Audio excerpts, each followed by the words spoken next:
Hey everyone, कैसे हैं आप लोग।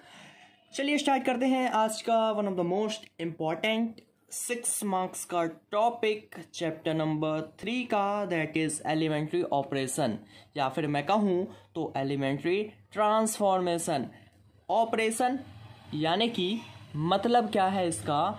सपोज एक कोई मैट्रिक्स है, इसमें हम क्या क्या चीज़ें अप्लाई कर सकते हैं, that is the operation. Addition, subtraction, multiplication, ये सब के सब या हो डिवीज़न क्या है, ऑपरेशन।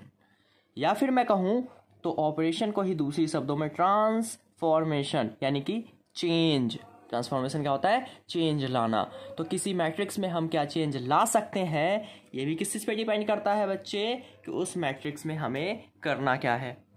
ओके, तो एलिमेंट्री ऑपरेशन में हम बात करेंगे कि भाई किसी भी मैट्रिक्स का इनवर्स कैसे निकलता है, how to find out the inverse of any matrices. Okay, इतना क्लियर है। तो चलिए देखते हैं बच्चे, जब बात होती है ऑपरेशन की या फिर ट्रांसफॉर्मेशन की, तो टोटल कितने ऑपरेशंस हैं, वो टोटल ऑपरेशन है 6। कितने हैं, वो ऑपरेशन है 6। ओके, 6 कैसे, तो भाई इसमें 6 ऑपरेशन में से जो 3 ऑपरेशन है वो होते हैं रो में, और 3 ऑपरेशन है वो होते हैं आपके कॉलम में। तो इस वजह से इसको बोलते हैं एलिमेंट्री रो ऑपरेशन, इसको बोलते हैं elementary column operation, ECO, elementary column operation. I hope इतना क्लियर है आपको। ठीक है, अब देखो कैसे कैसे चीज़ें अप्लाई होती है, कैसे हम इस रूल का यूज़ करते हैं एक इनवर्स को निकालने में। समझ आ गया अगर ये, देन क्वेश्चंस बहुत ही आसानी से आपका हो जाएगा।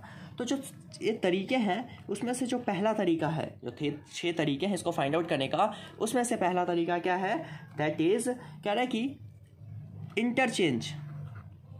क्या होता है, इंटरचेंज ऑफ एनी 2 रोज, या फिर मैं कहूँ तो कॉलम। किसी भी 2 रो को चेंज करना या फिर किसी 2 कॉलम को चेंज करना। ओके, सपोज एक मैट्रिक्स है, जैसे देखो। ओके, अब इसमें मैं लगा रहा हूं एलिमेंट्री रो ऑपरेशन। क्या लगा रहा हूं, एलिमेंट्री रो ऑपरेशन। इस केस में मैंने क्या किया, जैसे ये रो 1 है आपका, ये है रो 2 एंड ये है रो 3। तो मैंने कहा भाई रो 2 को चेंज कर दूंगा किससे, रो 1 से। दोनों साइड लगाते हैं जब चेंज करना होता है, ये एरो मीन्स रो 1 की जगह रो 2, रो 2 की जगह रो 1। ओके, तो देखो चेंज करने के बाद बच्चे क्या आएगा, तो चेंज करने के बाद जो रो 2 है उसकी जगह क्या आ जाएगा, रो 1, और रो 1 की जगह रो 2। तो यहाँ पर आ जाएगा 3 6 8। देखो ये यहाँ पर शिफ्ट हो चुका है अब, और सेकेंड जो केस है वो यहाँ आ जाएगा 2 5 1, और रो 3 में कुछ भी नहीं है, दैट्स वाई रो 3 ऐसे का ऐसा। ओके, इसे बोलते हैं एलिमेंट्री रो ऑपरेशन। एक चीज हो गई। दूसरी क्या होती है इसी में, मैंने बोला ना 6, तो एक हो गया रो में, तो इसी का दूसरा किस केस में होगा, दैट इज कॉलम के अंदर चेंज। कॉलम में क्या होगा बच्चे, तो देखो यही मैट्रिक्स है, तो अब इसका कॉलम, मैंने बोला कॉलम जैसे 2 ले लिया, चेंजेस बाई कॉलम 3। मीन्स कहने का है कॉलम 1 की बात नहीं हुई तो कॉलम 1 ऐसे का ऐसा लिख दो, और कॉलम 2 की जगह कॉलम 3 कर दो। देखो यहाँ आ गया, और 3 की जगह कॉलम 2। बच्चे क्लियर हो रही हैं चीजें, देख रहे हो। तो ये 2 ऑपरेशन हो गया। अब तीसरी ऑपरेशन की बात करें हम, तो तीसरा ऑपरेशन क्या कहता है, ये देखो पहला रो में हुआ तो दूसरा कॉलम में हो गया। तीसरा ऑपरेशन कहता है कि भाई किसी भी रो को या किसी भी कॉलम को हम किसी और कांस्टेंट से मल्टीप्लाई या फिर हम कर सकते हैं डिवाइड। ओके, किसी भी रो या किसी भी कॉलम में हम मल्टीप्लाई और डिवाइड कर सकते हैं, इससे ओवरऑल मैट्रिक्स में कोई भी फर्क नहीं आने वाला। ओके, बट वो जो कांस्टेंट है, कांस्टेंट सपोज के है, वो कभी भी 0 नहीं होना चाहिए, अदरवाइज पूरा मैट्रिक्स क्या हो जाएगा बच्चे, 0 हो जाएगा ना, तो कोई फायदा ही नहीं है फिर करने का।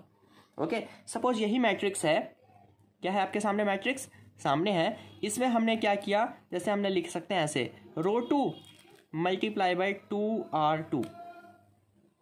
क्या क्या 2r2। ओके, तो देखो क्या निकलेगा इससे। तो भाई पहला तो ऐसे का ऐसा, दूसरे रो में हमने क्या कर दिया 2 से मल्टीप्लाई, तो हर एक एलिमेंट में 3 2 जा 6, 6 2 जा 12, 8 2 जा 16, क्योंकि हमने लिया है यहाँ पे, और ये हो जाएगा 4 7 0। इसी तरह कॉलम में भी कर सकते हैं। सपोज कॉलम है आपका, मैंने अब कह दिया कि column 3 multiply by 3, okay, column 3, यानी कि कॉलम 3 में हमने 3 मल्टीप्लाई कर दिया। तो इस केस में अगर आप देखें तो क्या होगा कि भाई आपका जो है फर्स्ट और सेकंड कॉलम ऐसे का ऐसा ही रह गया, क्योंकि उसमें हमने कोई चेंज करा ही नहीं। और इसमें 3 1 जा 3, 8 3 जा देखो 24, 3 को 0 से किया तो 0। चीज़ें क्लियर हो रही है आपको? ओके, तो इस तरह से हम ऑपरेशन करेंगे। तो भाई रो में करा तो तीसरा ऑपरेशन, कॉलम में करा तो fourth operation, and then fifth operation क्या है वो देखो, क्योंकि उसका सबसे ज़्यादा भी यूज़ होगा इस एलिमेंट्री ऑपरेशन में। वो जो है फिफ्थ कह लो रो में, और यही जो सिक्स्थ की बात होगी तो ये होगी कॉलम में। इसमें क्या होता है कि एनी 2 रो, क्या बोला हमने, कोई भी 2 रो या फिर मैं कहूँ तो कोई भी या किसी भी 2 कॉलम को आपस में हम क्या कर सकते हैं, ऐड या फिर सब्ट्रैक्ट। ओके, सपोज मैंने एक मैट्रिक्स यहाँ पे कुछ भी ले लिया 2 3 4, जैसे 5 6 7 1 0 8। ओके, अब इसमें हमने कहा कि भाई row 1 equal to row 1 plus row 2 लिखा हमने, मीन्स रो 1 में क्या हो जाएगा रो 2 प्लस। तो देखो 2 है, रो 1 को देखो यहाँ जो होता है उसमें चेंज आता है, तो रो 1 है ना, देन रो 1 में तो 2 प्लस 3 5, 5 प्लस 6 11, 1 प्लस 0 1। क्या रो 2 की बात हो रही है यहाँ पे? नहीं हो रही। तो रो 2 ऐसे का ऐसा और रो 3 भी ऐसे का ऐसा। हमेशा किस में चेंज आया, जो यहाँ पे लिखा होगा इस एरो से पहले। इसी तरह अगर मुझे कॉलम में चेंज करना होता है, जैसे सपोज माइनस करके दिखाता हूँ, मैंने लिखा column 2 tends to column 2 minus column 1, यानी कि कॉलम 2 से मैं कॉलम 1 को माइनस कर रहा हूँ। इस केस में क्या हो जाएगा बच्चे, तो ये जो मैट्रिक्स है, तो भाई कॉलम 2 है ना, यानी कि कॉलम 1 ऐसे का ऐसा, कॉलम 2 में से कॉलम 1 को माइनस कर दो, तो 5 माइनस 2 3, 6 माइनस 3 3, 7 माइनस 4 3, और ये 1 0 8। समझ आ गया? तो ये सारे के सारे ऑपरेशंस हैं। दूसरी बात कि भाई आप कहेंगे कि जो है इसकी ज़रूरत क्यों है। ओके, इसकी ज़रूरत क्यों? तो भाई इसकी ज़रूरत है हमें इन्वर्स निकालने के लिए। जब हम निकालेंगे इन्वर्स, कहते हैं लोग कि भाई मैट्रिसेस में डिवाइड नहीं होता। बच्चे यार डिवाइड को ही इन्वर्स बोलते हैं दूसरी शब्दों में। समझ आया आपको? जो मैट्रिसेस चैप्टर है इसमें डिवाइड को ही इन्वर्स बोलते हैं एक तरह से। तो डिवाइड एग्जिस्ट करता है, that is the inverse of a matrix. Okay, इतना क्लियर है? अब कहेंगे कि भाई कभी भी इन्वर्स एग्जिस्ट कब नहीं करेगा। हर केस में तो एग्जिस्ट करता है, बट कब एग्जिस्ट नहीं करेगा, तो जब किसी मैट्रिक्स का एक रो या एक कॉलम पूरा का पूरा हो जाए 0। सपोज यही मैट्रिक्स है, इसका अगर ये एलिमेंट, ये जो पूरा का पूरा कॉलम 0 हो जाएगा तो ये एग्जिस्ट नहीं करेगा, या एक रो 0 हो जाएगा तो एग्जिस्ट नहीं करेगा।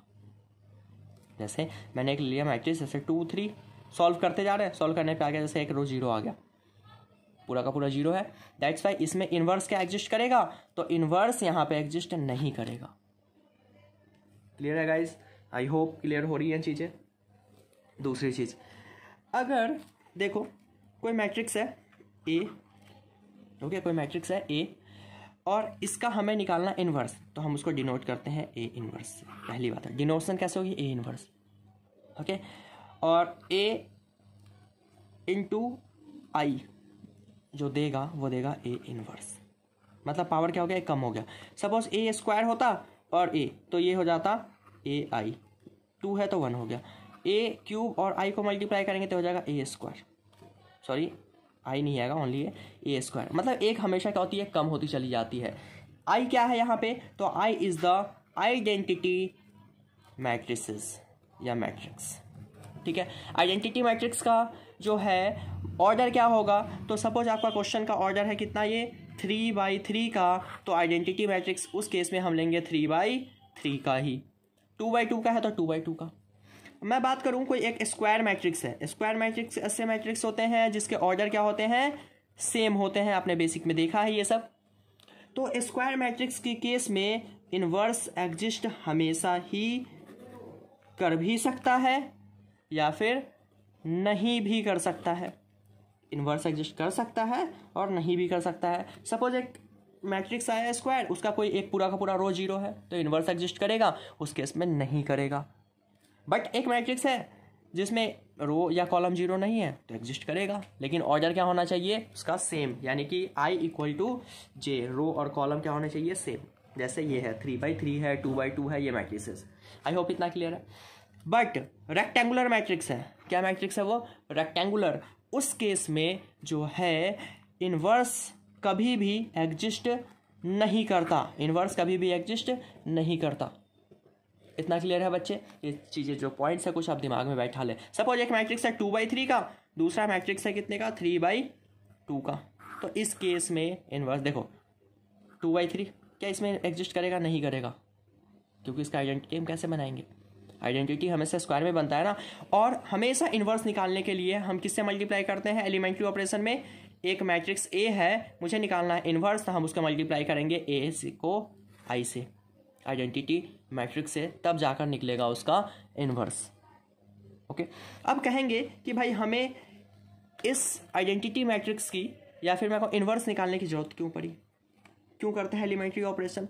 तो बच्चे कोई भी लीनियर इक्वेशन दी गई है, क्या दी गई है, कोई भी लीनियर इक्वेशन। सपोज एक है, देखें 2x + 3y + 4z = 0। Okay, 5x + 6y + 8, समझ आ रहा है, 12x + 1y + 6z = 0। एक इक्वेशन है, इसको मुझे सॉल्व आउट करना है, तो इससे मैट्रिक्स कैसे बना। देखो अब इसको सॉल्व करना 3 इक्वेशंस को थोड़ा सा लेंदी हो जाता है, तो हम इसे मैट्रिक्स की हेल्प से सॉल्व करते हैं। तो कैसे, देखो 2 5 12 3 6 1 4 8 6। सपोज ये मैट्रिक्स हमने ले लिया ए। अब इस ए मैट्रिक्स को किससे मल्टीप्लाई करूं, तो भाई एक हमने मैट्रिक्स ले लिया x, और इस x का नाम दिया क्या है, देखो x y z। अब देखो इसको मैं मल्टीप्लाई करूंगा, होगा जैसे a × x, और ये देगा क्या, ये जब दोनों मल्टीप्लाई होगा, देखो 2 × x, तो इक्वल टू में क्या देगा, सपोज यहाँ 0 है ना, मैंने ले लिया 6 2 8, तो क्या देगा ये, इसे हमने मान लिया कोई मैट्रिक्स b है, ठीक है। तो ax मल्टीप्लाई हुआ तो क्या देगा b, ax मल्टीप्लाई होगा तो हमें क्या देगा b। तो यहाँ से कैसे निकलेगा, x उधर जाएगा तो भाई हो जाएगा a इनवर्स और b। तो हमें यहाँ पे क्या निकालना पड़ेगा, a इनवर्स। तो a कैसे निकलेगा इनवर्स, तो a को अगर मैं i से मल्टीप्लाई करूंगा तो हमारा निकल कर आएगा a इनवर्स। समझ आ रही है चीज़ें क्या कह रहा हूँ, थोड़ा सा भी हार्ड लगेगा, थोड़ा सा टफेस्ट लग रहा होगा, बट कैसे देखो। अब क्यों कैसे, अब देखो अगर मैं 2 से x को मल्टीप्लाई करूंगा तो 2x होता है ना, क्या होता है 2x।